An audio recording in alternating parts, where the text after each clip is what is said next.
Chase Stanton, and this is another episode of Saline Speaks. Today I'm joined by David Rhoads, who is a city council member and also an active member of the community.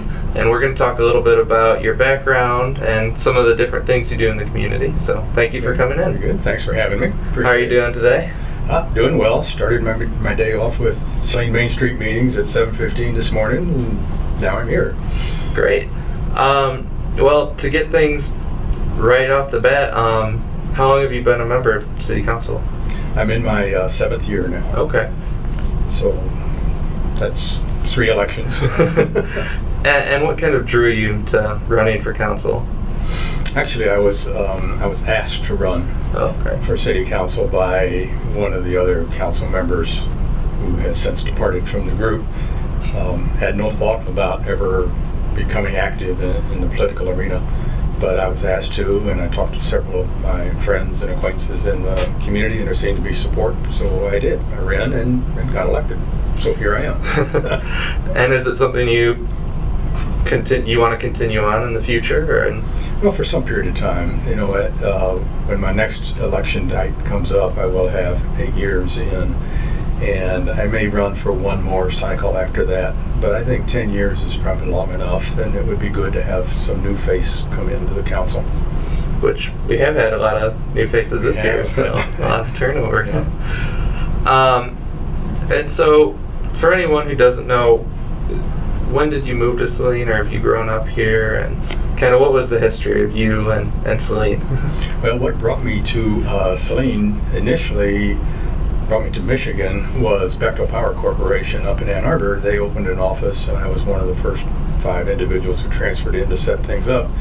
And then when the nuclear power industry plug got pulled on it, I guess, we'll say, they shut down the Ann Arbor office, and rather than for me to move to San Francisco, I decided to leave Bechtel and start my own business, which I did. I'm a home remodeling contractor, HSA remodeling. So started that in Ann Arbor, and then in 1999 I was looking for another location and discovered Saline.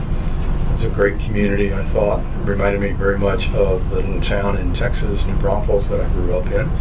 And so I moved my business here in '99, and shortly thereafter became active in the Chamber of Commerce and some other organizations, because that's kind of what I do. I become active in things. But it allowed me to meet my wife, my current wife, Leslie Needhammer, who's the director of the library, because I was looking for a place. I was working with the Chamber of Commerce at that point in time on a special event for Saline, and we wanted to do oral histories, and so I was looking for a place to have the histories told. And so I went to the library and met Leslie, and things just kind of progressed from there, and eventually we married, and then I moved myself and Leslie to Saline. We now live in a house on South Ann Arbor Street. It was built in 1907. A lovely old house, and although I wish it had air conditioning this week. Yeah, I can imagine. And you've had a good amount of success in the professional community too. You've received different awards for your business, correct? Yeah, I've been fortunate that my efforts have been recognized by several organizations. The State Home Builders Association, the Builders and Remodelers Association of Greater Ann Arbor, it's currently referred to, and some others. And on a national level, I was recognized as one of the top 50 remodelers in the country. It's been a long time ago. I don't remember when that happened, because I've been in business for 28 years now. And so you mentioned you were part of the Chamber of Commerce. What are some other groups that you're active in within the community? Well, currently I'm involved with the Fifth Corner, which is Saline's Teen Center.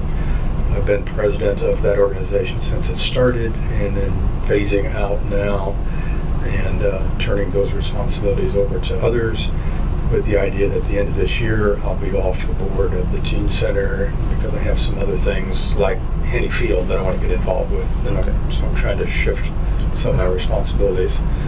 I'm also vice chair of the CQC, Coalition for a Quality Community, which is a volunteer group of individuals who meet once a month and talk about what's going on in the community and come up with ideas about ways that we believe the community could be improved.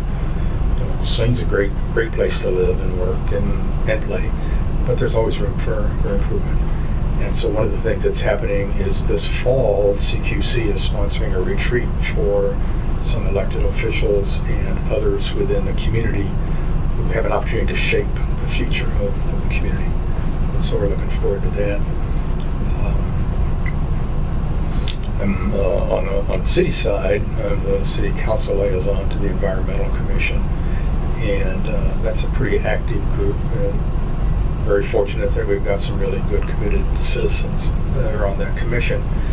And a couple of the things that we do is we co-sponsor with the Fifth Corner the e-waste event. We also have provided recycling containers for downtown, and rain barrels are available. We staff a tent at various events, provide information, hand out materials. We distribute tree seedlings, usually once a year also. And so it's a very good group. And is that something you're personally passionate about too, being environmentally friendly? Yeah, I think so. I'm sure that I could do more, as most people could, but we do a residential recycling at home, and we're conscious of our water usage. We have 2.5 rain barrels at our house that we use, and just kind of think about what we're doing and how we're doing things, because we have a very large population on this planet, and we consume a lot of the planet's resources. And at some point in time, we're going to reach a tipping point where those resources are not going to be available to us. And what do we do then? And to backtrack a little bit, for anyone who isn't familiar, what does the Fifth Corner do? The Fifth Corner is a teen center which is located at the corner of Willis and South Ann Arbor Street, and it provides evening activities, after-school activities for middle school and high school students. And it's a place for the young people to come and hang out. There's electronic activities there for them and other games. There's music abilities there, so they can practice their music with their bands and their friends. And we have tutoring available. So it's not all play, but a lot of it is, because, I remember when I was a kid, a long time ago, when I got out of school, I had all this energy, all this pent-up energy, because I had to sit all day and listen to somebody talking at me. And so kids need some place to go and to release that energy. And, young people will find something to do. And so we're trying to provide good things, safe things for them to do. And it's free. There's no charge to the young people that come in. We are funded by donations and grants, and would like to have more of them, of course, so that we could be open more than we are. We're just open 2 evenings a week, typically.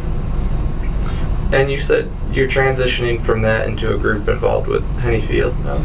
Yeah, there's Hennyfield is I think it's about a 6-acre field that is not quite downtown Saline, but about as close to downtown Saline as you could get and have empty space that size. It's currently owned by the schools. It was deeded over to the schools by the Henny family in 1947 and was used for sports and football, soccer, baseball, those kinds of things. Well, probably not soccer back in 47. And so a few years ago, there was a group of us that got together, and working primarily with CARES funds, we did some improvements to that field because it had gotten had fallen into misuse, and so it wasn't a very friendly place to be. So we did some grading in it, put down some underground water retention drainage, and put in a path, put in 2 ball fields, put in some lights, a large antique clock, and then we sort of ran out of funds, like a lot of organizations did, and now it's time to get back into finishing the development of Henny Field so that it could be used for more than just the 2 ball fields that are on it now. It has this 8-foot wide paved asphalt path that runs around it. And so the plan is to continue to put lights and electrical outlets around that path to make it more usable for craft shows, car shows, any kind of an activity that might fit in there, band performances. So I think, in my opinion, it'll be the town square that we don't have, and we don't really have a place for. It's close enough, I think, to our downtown that events that take place there, the people who attend them can easily walk up to town and take advantage of the restaurants and the businesses that are up there. Because I don't want to draw people away from our downtown businesses, but we do need a place, a large place for people to gather and have fun and entertain themselves. And I think any field will be it. And is there a website or another resource that people can access for information and to donate to? Well, we have a website at the moment, which has been updated for a little while because things have kind of been sitting. Hennefield, HENNE field, all one word, .org. And people can go there and look for some information and make a donation on that site. And that would be great. I'd appreciate whatever the community can do to help us finish the activation of that field. Great. Is there any other groups or organizations that you're involved with that you'd like to talk about? Which one? Well, there is Saline Main Street, and that's where I started off my day at a meeting there, and that's a relatively new group, part of a national organization, state of Michigan, and then we are a subset of the state of Michigan. We're what's called a select city, and the primary purpose thrust of the group is to preserve the historic character of our downtown while enhancing the business aspects of it and bringing more people downtown, making us a bit more vital. And so it's currently charged with primarily about 4 blocks worth of downtown. The hope is to expand that later so we can include more businesses. We are just now in the process of starting up a market survey to determine what the possibilities are for businesses in our downtown. What kind of businesses should we have that we don't have now? What's the likely participation by people within the community of those businesses if you put in a business where they come? And so the meeting that we were in this morning talked about the population and the demographics within a 5-minute drive, and then a 10-minute drive, and then a 20-minute drive. And the folks who came in, the consultant who came in as part of Michigan Main Street, said that the data that they had looked at for our community was one of the best that they had ever seen for a community our size. Should be very attractive for businesses to come here and open up. At the same time, while we're trying to get businesses to come in, we also need more foot traffic to come in because businesses don't want to open if there's not enough foot traffic, and people don't want to come downtown if there's not enough businesses to look at.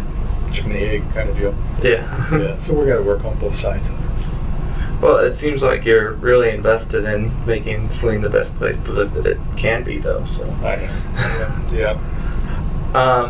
And so, is there anything else you'd like people to know about you, or just anything in general? Any kind of message you'd like to get out there to people?